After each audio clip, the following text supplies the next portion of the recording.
Ah, TikTok. Where else are you going to waste several hours mindlessly scrolling to avoid getting your work done? For most of us, TikTok is a fun app that gives us a bit of lighthearted entertainment. However, because we can never have nice things, there is a darker side to this app. Today we'll be looking at 5 disturbing TikTok controversies that might make you think before you scroll.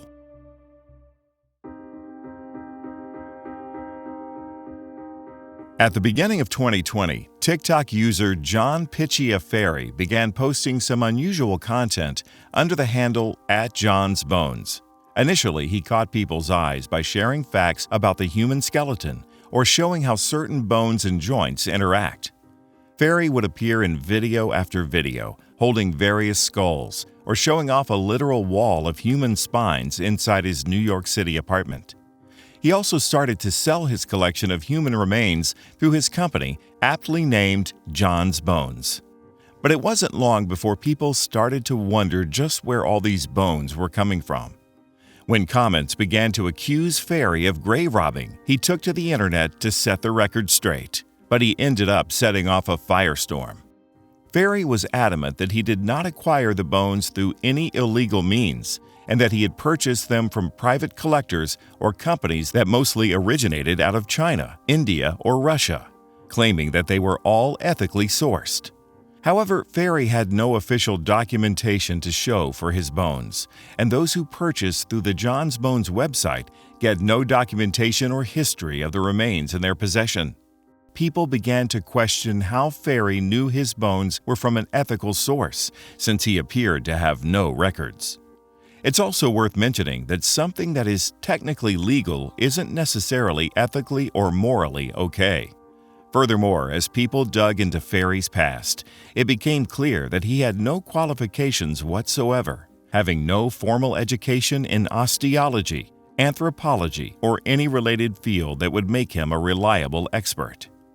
His treatment of the bones on his TikTok account turned many stomachs, leading to outcries questioning why he thought it was okay to dress up skeletons, allow his pets to play in their bones, or shove money between their teeth.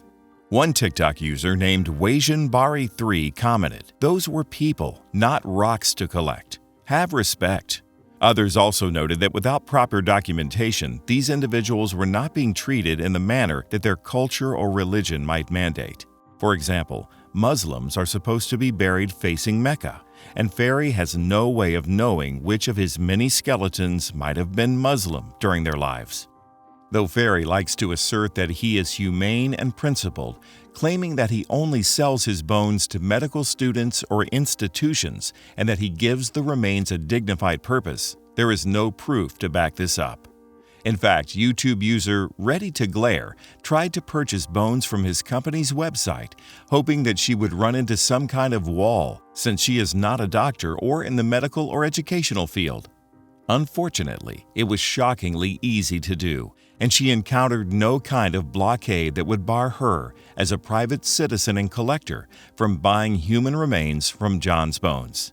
There is no regulation or documentation put in place to ensure that a purchaser from JohnsBones has an educational intent when purchasing from his business. It is far more likely that Ferry is simply capitalizing off of a corrupt trade that forces destitute families to surrender their loved ones' bodies to stave off the financial burden of a proper funeral. He could also have bodies in his possession that came from less than ethical circumstances, like murder or grave robbing, and he would have no idea. So although what Ferry is doing isn't technically illegal in the United States, where he resides, it is certainly morally dubious and begs the question, would his business be as profitable if it weren't for his TikTok presence and over 500,000 followers?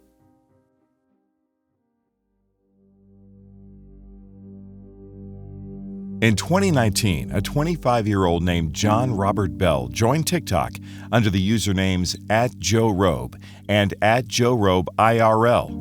He gained traction by posting politically correct commentary videos and stating that his main goal was to make the internet a safe place for young people. This type of public humiliation and outright rejection of identity is all too common in the transgender community. You should be ashamed of yourselves. By 2021, he had almost 6 million followers between his 2 TikTok accounts. However, controversy exploded in the summer of 2021 when 17-year-old Dylan, known as @DillG16 on TikTok, posted a video to the app claiming that Bell was the biggest hypocrite he'd ever met. He then went on to detail how Bell used TikTok to connect with him initially, leveraging his popularity on social media as a way to groom Dylan, a minor 10 years his junior. Bell joined one of Dylan's live streams and asked for his Snapchat, which he readily gave him, and the pair struck up a conversation on the app for several weeks. Dylan then invited Bell to a daily Zoom call that he held with his other TikTok friends, all aged between 15 and 19, and Bell accepted. After about a week of attending this Zoom call, Bell asked Dylan to get an Airbnb with him once he turned 18, and even promised to supply alcohol if he agreed to go. Initially, Dylan was excited by the proposition, but grew increasingly uncomfortable when it became clear that no one else was invited. Bell continued to send him listings for one-bedroom Airbnbs until Dylan began flat-out ignoring his advances. He also encouraged Dylan to set up an OnlyFans account when he turned 18, offering to set it up for him and become a subscriber once it was live. Bell strove to isolate Dylan from his friends, claiming that he was the only person Dylan could trust, leading Dylan to not speak to his friend group for about 4 months. Dylan also alleges that he was not the only young man that Bell has attempted to groom. In fact, within Dylan's weekly Zoom calls with his teen TikTok friends, Bell apparently had all the boys take a BDSM quiz and share their results with him. YouTube user Papa Gut has also claimed that multiple boys have reached out to him detailing Bell's predatory behavior, and he has a Google document from these young men that lists Bell's multiple offenses towards them. That's grooming. They didn't even realize how honestly bad this whole situation was while we were talking. Shortly after the accusations against him went viral, Bell's TikTok accounts went private and then disappeared. It's unknown whether or not Bell was banned or if he took them down voluntarily. Furthermore, at this time, all of these allegations are unverified, but the behavior described by both Dylan and others is certainly troubling. Regardless, if the allegations turn out to be true or false, it's a good reminder that the people we think we know online are still only strangers.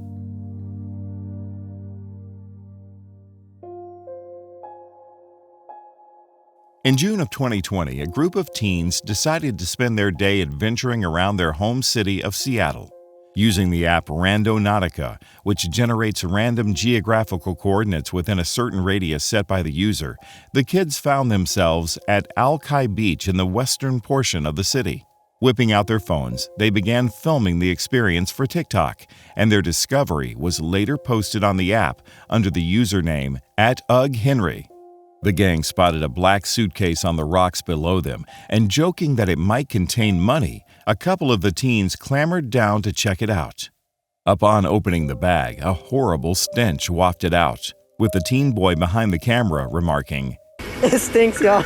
One of the girls lifted the lid of the suitcase with a stick and was only able to see black trash bags. At this point, the group was disturbed by the smell and the mysterious nature of the luggage, so they opted to call the police instead of proceeding any further.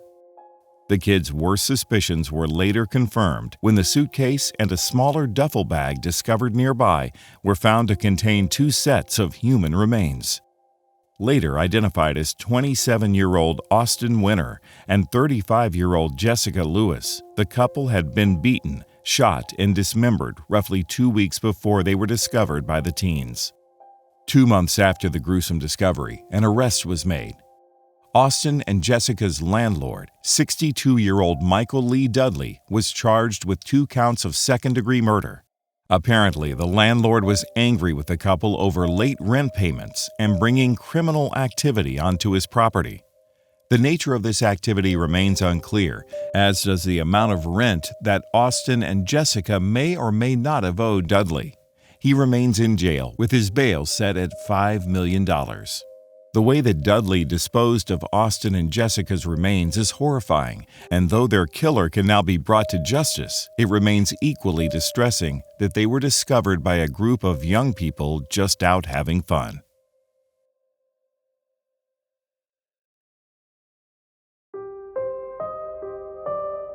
Unfortunately, the previous story isn't the only example of unsuspecting teens stumbling upon human remains. This case, however, is a little more macabre.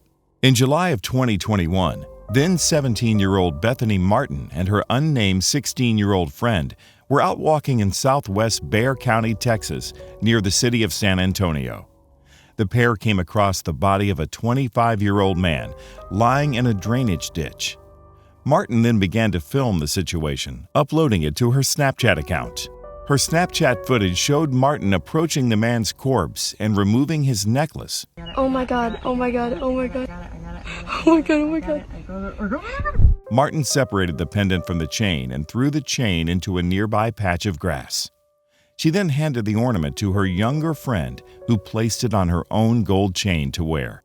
The videos eventually found their way to the Bexar County Sheriff's Office through an anonymous source, and both teens were apprehended by the authorities and charged with felony theft from a human corpse. Less detail is known about the 16-year-old accomplice since she is a minor, but Martin's bail was set at $2,000, which her family later paid to have her released. Javier Salazar, a sheriff in Bexar County, was haunted by the footage, remarking, "It was disturbing because they're laughing, treating it as a joke." Salazar later stated that if it hadn't been captured on video, he wouldn't have believed the story. Before her arrest, Martin uploaded 2 videos to TikTok referencing the event, although they didn't show footage of the body like her Snapchat video had. The deceased man was later identified as Marcus Adams, and his cause of death was eventually ruled as the gold pendant removed from his neck by the girls was returned to the parents, and the family set up a GoFundMe to help offset the costs of the funeral. Devastated by his death and especially hurt by the disrespectful and troubling way the teens treated his son's body, Adams' father, Marcus Adams Sr., said in a statement to the press, "It's bad enough to steal from the living, but to steal from the dead? He's helpless. He's no longer here. He couldn't fight back." As of 2022, not many updates are available, but it seems that Martin has been indicted on the charges she was initially facing.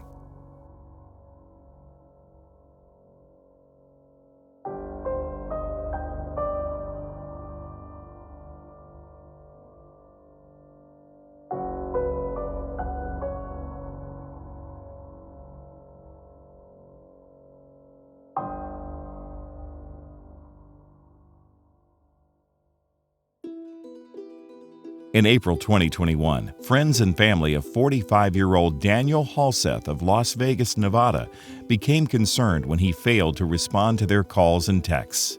His mother reached out to her granddaughter, Sierra, by text, asking her where her father might be. Sierra responded that all was well and that his phone was simply acting up. But the unnerving silence from Daniel continued. Eventually, he was discovered by Las Vegas police dead in the garage of his own home. He had been stabbed upwards of 70 times, shoved into a sleeping bag, and then set on fire. The authorities didn't have to look too far for a culprit. His 16-year-old daughter, Sierra, and her 18-year-old boyfriend, Aaron Guerrero, left behind a mountain of evidence that included a taped TikTok confession. The two can be seen laying on the floor of what appears to be a tent, giggling and making light of the situation. I don't know what to say. Welcome back to our YouTube channel. After Day 3 after murdering somebody. Whoa! Don't put that on the camera. It was worth it. So yeah.